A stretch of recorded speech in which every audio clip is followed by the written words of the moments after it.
Et on est déjà de retour. On est ici avec monsieur Benoît Savouret. Vous êtes délégué départemental des droits des femmes et de l'égalité. Est-ce que c'est bien ça? C'est bien ça, aux droits des femmes et à l'égalité. Aux droits des femmes et à l'égalité. Auprès du préfet de l'Aude, voilà. Auprès du préfet de l'Aude. Bonjour. Bonjour. Bonjour. Alors, monsieur Benoît Savouret, est-ce que vous pouvez vous présenter? Bah écoutez, j'ai dépassé la cinquantaine et j'ai une longue carrière déjà dans la fonction publique territoriale où j'ai eu en charge la mise en œuvre d'un certain nombre de politiques, notamment dans le domaine économique et un petit peu d'ailleurs dans le domaine de l'entrepreneuriat, notamment, alors c'est un peu une anecdote dans le cadre de mon parcours, mais c'est en lien avec la journée d'aujourd'hui. J'ai piloté pour la région Hauts-de-France, puisque je viens de Lille, un salon de la création d'entreprise qui s'appelait le Salon Créé, pendant plusieurs années pour le compte de la région.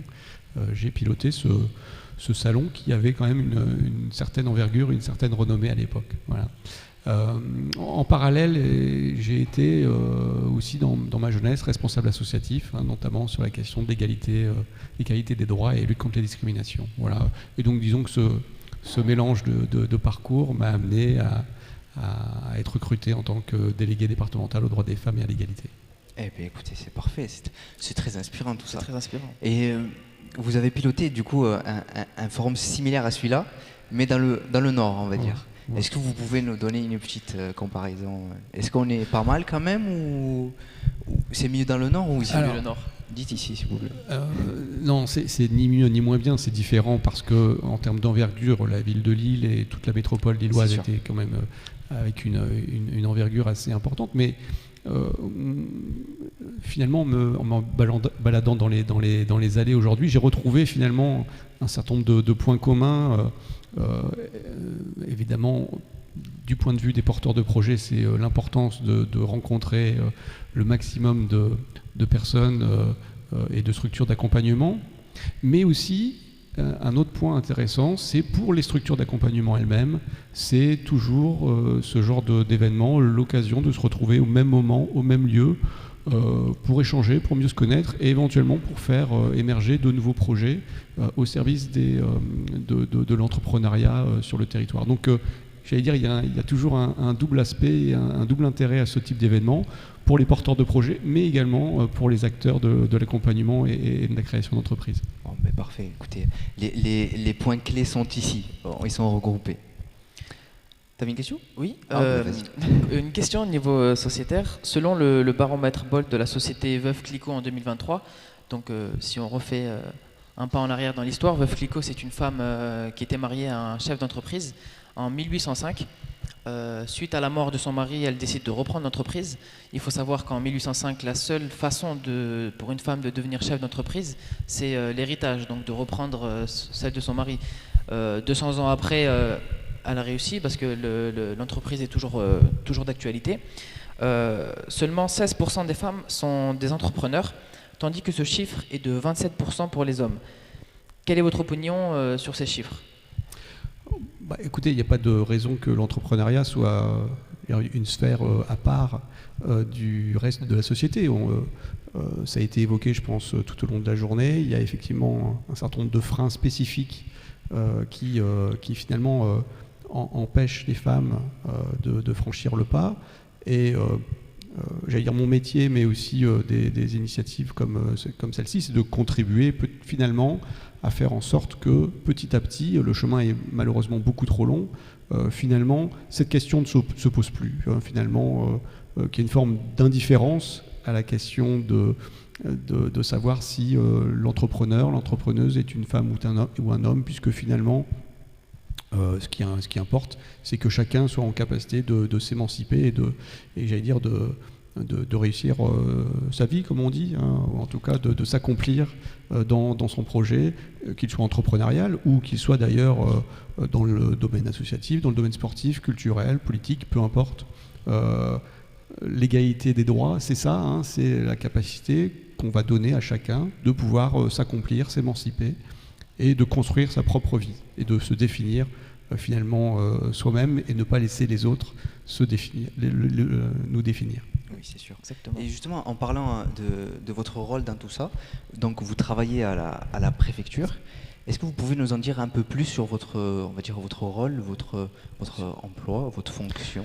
Alors, c'est à la fois extrêmement ambitieux et extrêmement modeste, puisque, évidemment, sur des thématiques aussi difficiles qui demandent, c'est des changements culturels. Les changements culturels prennent toujours énormément de temps, hein, ça se compte en dizaines, voire en centaines, on pourrait presque dire même en milliers d'années. Hein, les chiffres le démontrent, la société évolue, mais c'est long, c'est trop long, et puis il peut y avoir des allées, des retours en arrière, voilà, et puis des avancées avec, on a connu la vague MeToo, bon, bref.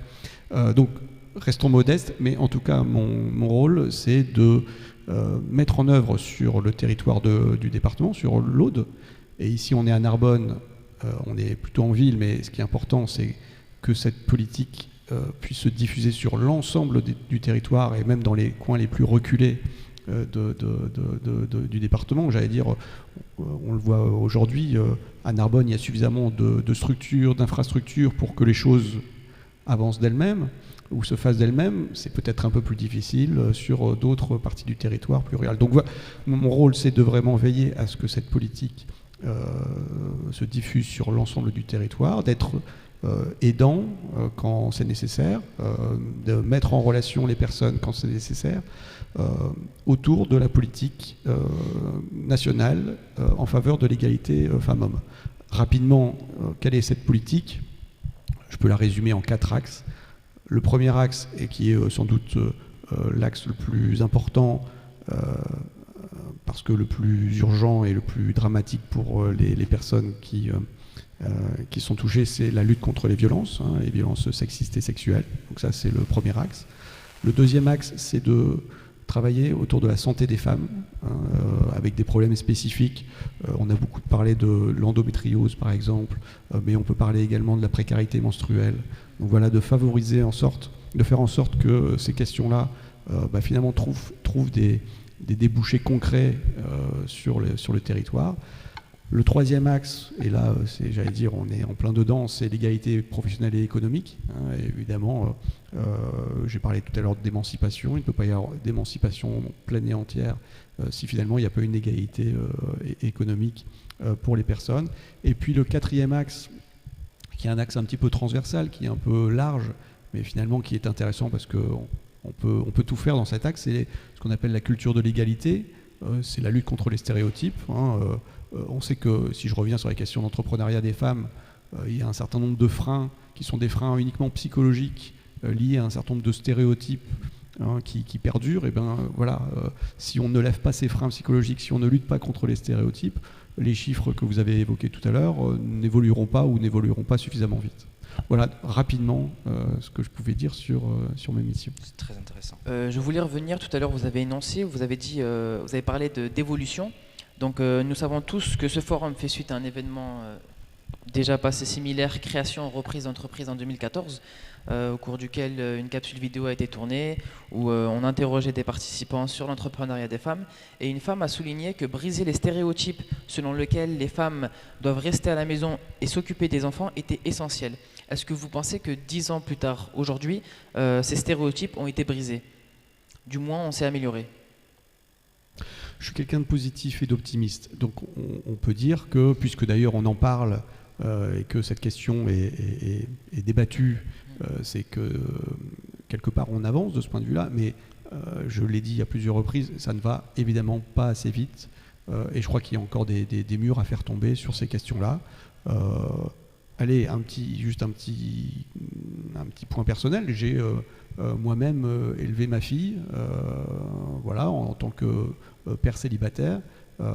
Ça s'est très bien passé. Il n'y a pas de raison que ça puisse pas se faire de manière plus large, que les pères notamment prennent l'ensemble des responsabilités de la parentalité et puissent libérer leur compagne, leur épouse, si elles ont un projet entrepreneurial, par exemple. Donc vraiment, voilà, il faut battre en brèche encore toutes ces idées reçues, ces stéréotypes, ces clichés. On en parle, c'est bien. Il y a un peu de progrès, c'est bien aussi, mais on doit aller beaucoup plus vite et beaucoup plus haut sur ces questions. c'est ce qui est revenu le plus aujourd'hui, en fait. C'est le fait, on avance, mais c'est la question du temps, en fait, pas assez vite. Ça va pas assez vite. Bon, alors, pour finir, on va dire, pour conclure, la fameuse tradition. Alors, monsieur Benoît Savouré, est-ce que vous pouvez regarder la caméra là-bas en face de vous? Et en fait, vous vous imaginez, c'est pas une caméra, mais c'est une personne bien vivante qui souhaite se lancer dans l'entrepreneuriat, mais qui a des doutes, elle a des peurs, elle sait pas si se lancer ou ne pas se lancer. Vous, qu'est-ce que vous lui diriez comme message, enfin comme conseil, pardon? Je vais peut-être pas être très original, mais je vais vous dire, ne restez pas seul, ne soyez pas seul et vous n'êtes pas seul. Puisque personne nous écoute, moi je peux vous dire, quitte à peut-être alimenter un certain nombre de stéréotypes, mais tant pis, peut-être le défaut des hommes, je suis en plein dans les clichés là, dans la création d'entreprise, c'est peut-être de se survaloriser et de penser qu'on peut y arriver tout seul. À l'inverse, le défaut des femmes, ça serait de se sous-valoriser et de ne pas oser finalement franchir le pas. Alors que finalement, personne n'a toutes les compétences sur la création d'entreprise, et donc l'idée de se dire je ne suis pas capable de répondre à toutes les questions, c'est plutôt un avantage. Et donc moi j'invite du coup les personnes, les femmes qui souhaitent se lancer, de s'appuyer finalement sur cette honnêteté, sur cette lucidité de dire je ne serai pas capable d'y arriver seul, et de s'entourer. De s'entourer de structures d'accompagnement comme celles qu'on a trouvées ici, de s'entourer de gens proches, parce que quelquefois pour se remonter le moral c'est important de partager son projet avec des amis, avec ses enfants, avec la famille, et puis aussi de partager ou de s'entourer de gens qui ont le même type de projet, ou en tout cas qui sont dans une démarche entrepreneuriale également, parce que finalement ce qui est important c'est d'être en capacité aussi peut-être au bout d'un moment de faire du business, et quoi de mieux que de finalement s'entourer de personnes qui font la même chose que vous, ou presque, et de pouvoir créer des partenariats commerciaux pour faire du chiffre d'affaires, voilà, tout simplement. Et ben voilà. Donc vous n'êtes pas seul, mais ne restez pas seul. Voilà, encore une Magnifique. fois, entourez-vous, c'est un mot qui est revenu très souvent. Ouais. Écoutez, merci monsieur Benoît Savouré. Merci beaucoup. Merci beaucoup. Merci pour votre temps et pour vos réponses. Nous, c'est la fin, c'était le dernier. On va devoir se quitter. Donc merci d'être avec nous, d'avoir suivi toutes ces journées. Merci à tous les participants qui sont passés sur ce plateau, mais aussi sur ce forum. Je suis Yacine Tari, en compagnie de Othman Elmir, et c'était un plaisir d'être avec vous. Est-ce qu'on peut s'interviewer ou pas, nous? Et on verra plus tard, je ne sais pas si on peut faire ça ou pas. Moi, je voulais juste poser une question. Qu'as-tu pensé de cette journée, Yacine? Franchement, cette journée était très riche en témoignages, très riche en conseils. Et en fait, c'est une journée qui est motivante et qui montre que, en fait, quand on a une idée, mais lancez-vous, entourez-vous. Et puis c'est tout ce qu'il y a à faire. Vous laissez on va dire, pas le destin, mais vous laissez les choses se passer. Mais n'ayez pas ce frein qui va vous laisser. Exactement. Moi, en tout cas, j'ai appris plein de choses sur ça. Si jamais je viens avoir une idée dans l'entrepreneuriat, maintenant je sais où aller, ça c'est sûr. Et puis je n'hésiterai pas. En tout cas, moi également, je suis très fier d'avoir participé à cet événement qui montre qu'on fait avancer les choses. Et franchement, c'est un honneur d'être là. Et je remercie toute l'équipe, Yacine. Merci.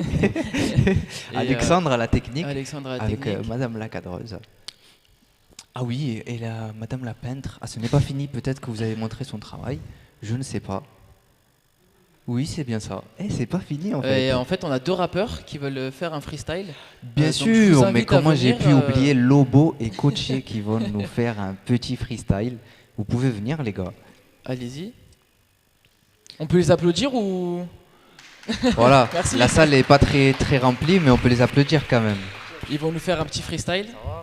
Ça sera pas de la... Bon, vous l'avez compris, là, c'est pas trop scripté, mais on est en full impro. Asseyez-vous, les gars, asseyez-vous. Allez-y, merci beaucoup, monsieur. Merci, Benoît. Qu'est-ce que vous allez nous faire, là? Qu'est-ce qu'on va faire? On va faire un peu d'improvisation pour finir. Bien sûr, allez. Je crois que depuis le début de la journée, vous étiez en impro, vous aussi, en interview. Franchement, Un peu des deux, voilà. C'est le moment confidence. À des moments, c'était du full improvisation. Normal. On ne sait pas si ça s'est vu ou pas, mais c'était Ça, du full culot. C'est les joies du direct, comme on dit. Bien sûr. Nous, comme on prouve, comme on veut vous montrer qu'on fait de l'impro et on veut vous prouver qu'on fait de l'impro, pardon, on aimerait bien que vous nous donniez au moins 2-3 mots, les gars. Peut-être les mots que vous voulez, et on va essayer d'improviser avec. Allez, je réfléchis, je te laisse être dans l'instant présent. Je réfléchis également. N'importe quel mot? Oui, oui, bien sûr. Ok, n'importe quel mot. Aucun rapport, hein, ça peut être... Ouais. Ok. Discrimination. Ok. Moi, franchement, je vais pas être dans la thématique et tout. Lunettes. Lunettes. Ouais. Ok. Une table. Une table. Ouais, une table. Très bien, on est bien là. On est bien avec ces mots. Je veux rajouter un. Il y a un petit mot du public. Je veux rajouter. C'est sûr. Naissance. Naissance, c'est beau ça. Ça, on reconnaît Très Delphine. beau, ça. On reconnaît Delphine. Sous-préfet. Pomme de terre, j'adore ça. On doit manger de la Je purée veux. d'ailleurs ce soir avec mamie. Pomme de terre. Ok. Ah oui, mais caméra, alors. On a eu caméra. Potentiel. Potentiel et caméra, c'est ça? C'est bon, on va s'arrêter là parce qu'après, ça va être un Voilà. freestyle de 10 minutes. Ok. Donc c'est le premier de la journée. On va faire un freestyle a cappella parce que ça va être difficile de capter la musique. Donc on va faire a cappella. Moi, j'aimerais bien te proposer pour commencer nos freestyles, on fait des Shifumi. J'aimerais bien que Hotman, tu puisses me représenter au Shifumi. Et Et Yacine. peut-être Yacine, tu t'occupes de coacher. Allez, Ok. parfait. Ouais, voilà, tout Premier simplement. à 1. Tu ne triches pas. Hein. Ouais. Tu ne triches pas. Ouais, on a eu. Shifumi. Shifumi. On a eu un puits aujourd'hui, donc on voulait pas tricher. Ouais. On remontre les mots. Discrimination, lunettes, une table, naissance, pomme de terre, potentiel et caméra. J'arrive aujourd'hui à l'INES, à chaque seconde, des idées qui naissent. On fait de l'impro depuis 10h du mat. Aujourd'hui, on rentre dans le Guinness. Si j'avais su, en vous voyant, je me serais peut-être mis plus beau gosse. Je sais plus si c'est des journalistes ou des mannequins Hugo Boss. En tout cas, les gars, bravo. Merci à ceux qui écoutent l'improvisation. On vous le prouve noir sur blanc qu'on n'aime pas les discriminations.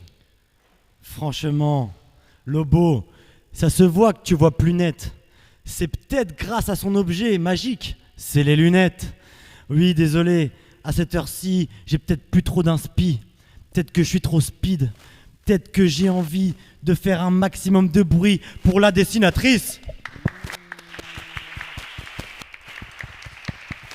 Depuis 10 heures, franchement, ça se voit qu'elle aime le travail. Non, dans sa tête, il n'y a pas de pagaille. Elle a beaucoup d'inspiration, elle n'est pas sur la paille. Elle est pas sur la paille, des fois on est froid, des fois on est chaud. Là ça dépend.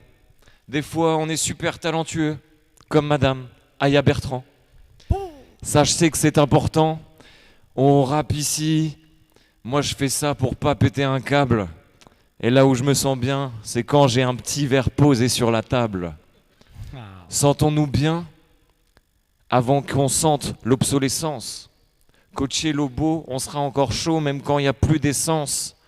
Et on sait que toutes les secondes dans le monde, il y a une naissance. Oh. Franchement, Lobo, j'aimerais t'écouter à la radio, de Nancy à Rio, ou dans ce spatio. Ce qui est sûr, c'est qu'ici, on est trop déter. On va pousser dans la street ou dans la terre comme une pomme de terre. Bien sûr que ici, peut-être qu'on est pragmatique, mais ma tête touche les nuages, voire le ciel. J'ai vu beaucoup d'entrepreneurs et j'ai vu un gros potentiel. Un gros potentiel, j'ai vu surtout des gens sympas. Des 10h du mat, Delphine qui nous parle du placenta. Mais ça c'est cool, j'ai envie de dire, pourquoi pas? On rencontre une famille, on rencontre une squadra.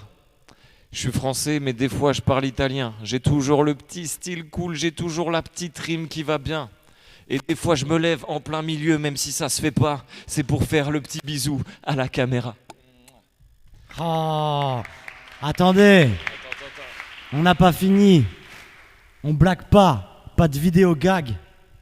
Pas de costard, pas d'habit léopard. On est comme les séquoias, la cime est haute, man. Avec toi, la rime est haut de gamme. On veut un maximum de bruit pour Yacine et Hotman. Oh là là. Merci Alinès. Merci pour vos applaudissements. Merci à Fassaud. Merci au Grand Narbonne. On a passé une superbe journée alors qu'on a parlé beaucoup de travail et ça peut faire peur. Et franchement, il n'y a eu que des ondes positives. Donc merci à tous, merci à toutes, merci aux caméramans, merci vraiment à tout le monde et bon week-end à tous et à toutes. Merci beaucoup à vous surtout les gars. C'est incroyable. Et vous êtes vraiment chaud, incroyable. Alors, franchement, je suis épaté.